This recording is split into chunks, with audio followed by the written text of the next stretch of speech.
Well, maybe overexposed is the word for our main event. Triple H is going to wrestle Vince McMahon for 29 minutes and 45 seconds on a freaking pay-per-view. It's designed where if Triple H wins, he gets a title shot. And if McMahon wins, the Triple H and his marriage to Stephanie is going to be annulled. They did a walkthrough earlier in the day, and Triple H actually hyperextends his knee. You see, it's got all that tape wrapped around it. So he does deserve some credit for carrying a 53-year-old non-wrestler to a 30-minute match on pay-per-view. But now he did it on a bad knee that he got hurt the very same day. But the actual match itself, it's all about angle. I don't know if you're going to expect to see any great matches, but there is going to be some outside of the ring physicality. You're going to have people taking bumps on cars and tables and ladders and lots of silliness. But eventually the sledgehammer comes into play. And it looks like McMahon has the sledgehammer and he's ready to lower the boom. And Stephanie jumps in. And she says that she wants to be the one to hit Triple H with the sledgehammer. And eventually he takes the hammer from Vince, goes to hit Stephanie. Vince jumps in the way and takes the blow.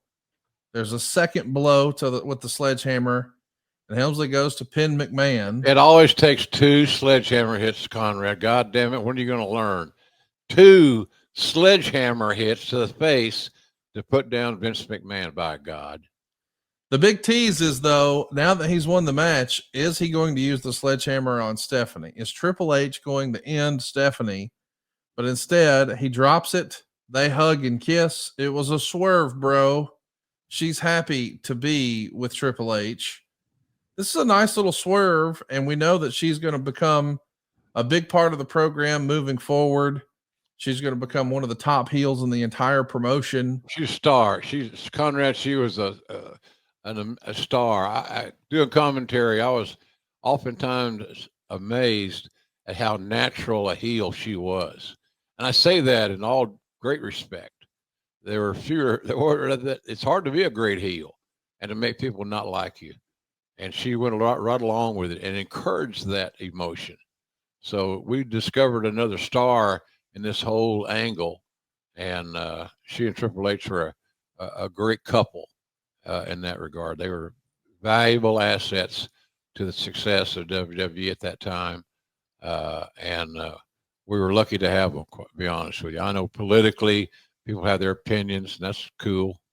Don't believe everything you read in the dirt sheets, but they were very valuable, and I'm glad. Like I said, bottom line is I'm just really glad that they're on our team. Well, we're glad you guys are on our team. I enjoyed our visit on the pay-per-view Armageddon 99. I was more interested in the conversations about things that happened coming into and coming out of the pay-per-view. I do want to follow up and let you know that Jericho wrote in his book that after, he finished the TV taping that day, after he got chewed out with Vince McMahon, he just couldn't let it go. And he kept thinking about it. And he tried to call Vince several times, but Vince never answered. So he picked up the phone and he called Chris Benoit. He told Chris Benoit what was going on. Chris is still with WCW at the time. And Benoit was pissed off and said, "Hey, let me talk to Brett and see if I can get some advice." And Brett told Benoit that Chris shouldn't be worried because Vince did a similar thing to me. Vince is like a drill sergeant. He wants to tear you down and then build you back in his own image. Don't get too caught up in that. Would you agree with that? Brett was so right. Yeah. Brett was so right. Just stay on your horse. Don't unsaddle your mount. Stay in the saddle, and hopefully better days will come sooner than later. And of course, as we know for Chris, that happened. He became a big star there and made a lot of money. He had several $1 million years. What's unfortunate is Jericho reads almost word for word what happened in this private meeting with Vince on the internet.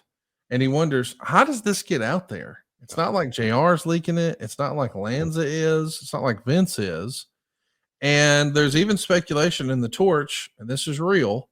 One WCW dressing room theory is that Nash is still working against Chris Jericho. Many wrestlers believe Nash asked Triple H to make it hard on Jericho during his early days in the WWF, so Nash wouldn't wind up looking bad for not pushing him while he was booking in WCW. The same theorists point to Nash telling Goldberg not to work with Jericho as an example of his problems with Jericho. Listen, if there's nothing else in wrestling, there's going to be rumor and innuendo. There's going to be speculation. There's going to be dirt. Oh my But what do you God. make of this silliness? The Kevin Nash gives a shit what happens in the WWF. That's hard for me to imagine. That's bullshit. It's getting pretty deep. It's getting pretty deep. It's pretty conspiracy theory oriented. It sounds like a David Chase script. He's the guy that created The Sopranos. There's always something going on. Yeah, I never knew what to expect when I got to work. I certainly didn't know what to expect when I got to TV. Everybody wanted to see JR or Vince.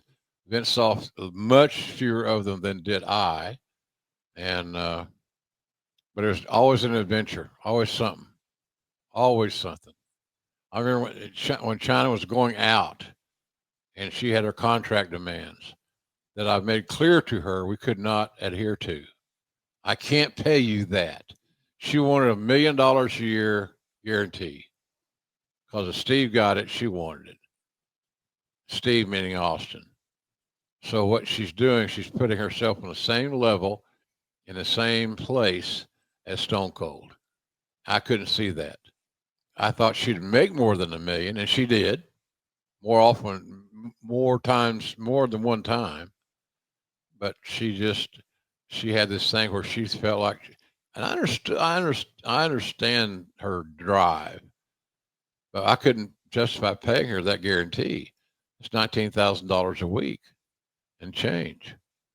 So it was just, and she was in my office every day for weeks. About to drive me nuts. So I finally told her, we're not going to renew your deal. And there's where she snapped a little bit. She didn't think it'd go that far. God bless her. And it did.